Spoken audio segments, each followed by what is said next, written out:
लोग हेडिंग डाल लीजिए साइलेंट फीचर्स ऑफ जिम्नोस्पर्म। यहाँ से स्टार्ट होता है जिम्नोस्पर्म का जनरल कैरेक्टर्स और एक एक कैरेक्टर्स को हम अच्छे से समझेंगे। नंबर फर्स्ट कैरेक्टर आप लोग नोट डाउन करेंगे स्टूडेंट। अधिकांश जीवित जिम्नोस्पर्म जो होते हैं वो एवरग्रीन ट्रीज के रूप में यानी सदा रहित वृक्ष रहते हैं तथा श्रब्स होते हैं।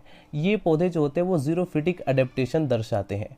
Right. Number second point note down करेंगे। प्लांट बॉडी जो होती है उनकी स्पोरोफिटिक होती है। स्पोरोफिटिक प्लांट बॉडी जो होती है वो रूट, स्टेम और लीव्स में डिवाइड रहती है यानी डिफरेंशिएट रहती है। Number third point note down करेंगे। इनमें जो रूट सिस्टम पाया जाता है वो टैप रूट सिस्टम पाई जाती है। कुछ वंशों की जड़ें शैवाल तथा कवकों से सिम्बायोसिस दर्शाती है, जैसे साइकस हो गया या पाइनस हो गया। ये सब जो है इनमें शैवाल व कवक इनसे सिम्बायोसिस देखने को मिलता है। राइट। हम आगे वाली वीडियोस के अंदर उसको भी कवर करेंगे। नंबर 4 पॉइंट, इनमें जो स्टेम होता है वो इरेक्ट होता है यानी कि ऊपर की तरफ उठा हुआ रहता है। मोस्टली ब्रांच्ड होता है। ज़्यादातर आप देखेंगे तो जिम्नोस्पर्म के जो प्लांट्स होते हैं वो उनमें ब्रांचिंग देखने को मिलती है, लेकिन साइकस इसका एक्सेप्शन है।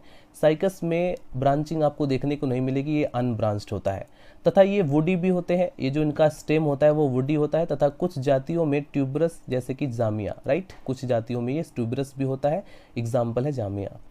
नंबर 5 पॉइंट, लीफ स्केयर्स की उपस्थिति इनके स्तंभ यानी स्टेम का एक विशेष लक्षण होता है। नंबर 6 पॉइंट, इनमें जो लीफ होती हैं वो मोनो और डाइमॉर्फिक दोनों टाइप की होती हैं और सामान्य पत्तियां फोलिएज लीव हरित यानी कि ग्रीन, सिंपल व नीडल शेप्ड तथा पिन्नेटली कंपाउंड होती हैं। शल्कीय पत्तियां यानी स्केली लीव्स प्राय सूक्ष्म तथा पर्णपाती होती हैं।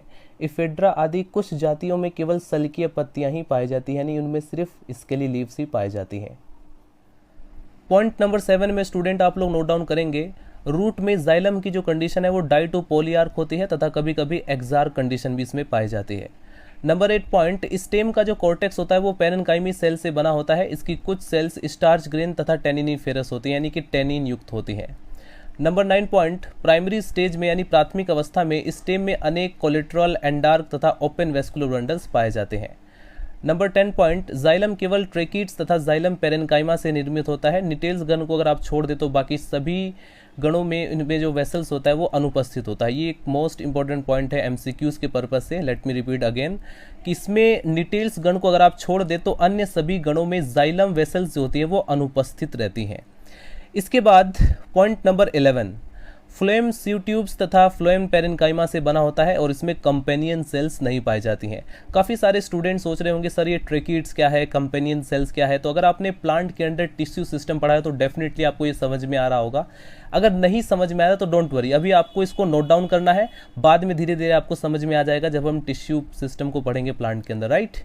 पॉइंट नंबर 12 में आप लोगों को नोट डाउन करना है। इस ग्रुप में सभी पौधों में सेकेंडरी ग्रोथ होती है तथा सुस्पष्ट एनुअल रिंग्स बनते हैं, परंतु जिम्नोस्पर्म जैसे कि साइकस में प्राइमरी कैम्बियम अल्पकालीन होता है तथा इसमें द्वितीयक फ्लोएम यानी सेकेंडरी फ्लोएम के बाहर की ओर कैम्बियम के सक्सेसिव रिंग्स बनते हैं। राइट। पॉइंट नंबर 13 में आप लोग नोट डाउन करेंगे। सेकेंडरी ग्रोथ से निर्मित जो वुड होती है, जो कास्ट होती है यानी लकड़ी जो होती है वो दो प्रकार की होती है।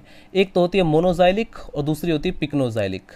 मोनोजाइलिक क्या है? इस प्रकार की वुड में यानी इस प्रकार की लकड़ी में पित्त व कॉर्टेक्स सुविकसित तथा मेड्यूलरी रेस चौड़ी होने के कारण कॉम्पैक्ट नहीं होती है।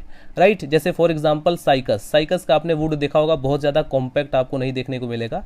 लेकिन अगर हम पिक्नोजाइलिक की बात करें तो इसमें पित्त व कॉर्टेक्स जो होता है वो रिड्यूस होते हैं तथा मेड्यूलरी रेस अपेक्षाकृत कम होती है। अतः इस प्रकार वुड में जो जाइलम एलिमेंट्स है वो डेंस रूप से यानी सघन रूप से व्यवस्थित होते हैं, इसीलिए वो काफ़ी मजबूत दिखाई देते हैं पाइनस के जो लकड़ियाँ होती हैं। राइट। तो ऐसे जिम्नोस्पर्म जिसमें पिक्नोजाइलिक वुड पाए जाते हैं वो काफ़ी मजबूत होती हैं लकड़ियाँ। राइट। पॉइंट नंबर 14 में आप लोग नोट डाउन करेंगे। पत्तियों की बाह्य त्वचा यानी लीफ की जो एपिडर्मिस है वो क्यूटिकल की मोटी परत से ढकी रहती है। इसमें सनकिन टाइप ऑफ स्टोमेटा पाए जाते हैं। सेकेंड टाइप ऑफ स्टोमेटा क्या होते हैं, जो कि जीरोफिटिक प्लांट का एक कैरेक्टर होते हैं यानी अंदर की तरफ धसे रहते हैं। इस तरह के स्टोमेटा से क्या खास बात है कि इसमें जो ट्रांसपिरेशन की वजह से जो वाटर का लॉस होता है वो बहुत ही कम होता है। अगर जिस प्लांट के अंदर संकीर्ण टाइप ऑफ स्टोमेटा पाए जा रहे हैं वहाँ पर ट्रांसपिरेशन की वजह से जो बहुत सारा पानी का लॉस हो जाता है, वाटर का लॉस हो जाता है प्लांट के अंदर से, वो बहुत ही रिड्यूस हो जाएगा, कम हो जाएगा। राइट। पॉइंट नंबर 15 में नोट डाउन करेंगे। मीजोफिल जो होता है वो स्पंजी तथा पेलिसेड में विभेदित अथवा अविभेदित होता है। विभेदित जैसे कि साइकस और अविभेदित जैसे एग्जाम्पल पाइनस और